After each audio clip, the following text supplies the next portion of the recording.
Voilà donc ce que j'ai fait pour une dame électrosensible, là, je vous présente.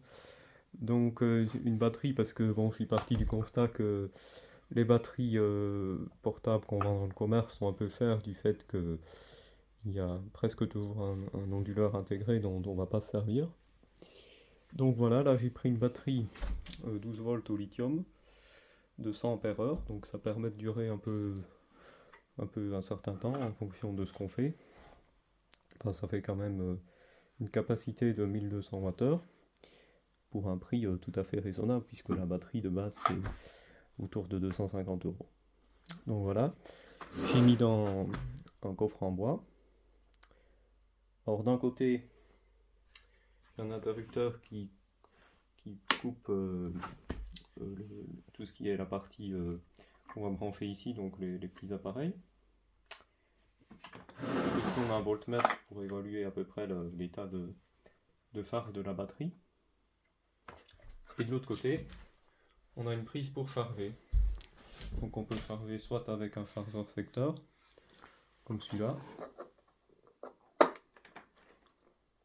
Là j'ai changé le câble pour qu'il soit mis à la terre quand même. Voilà. Et sinon on peut mettre un panneau solaire, hein, pareil. J'ai mis des connecteurs XT60 parce que c'est pratique, c'est rapide pour connecter et puis ça permet de supporter pas mal de courant.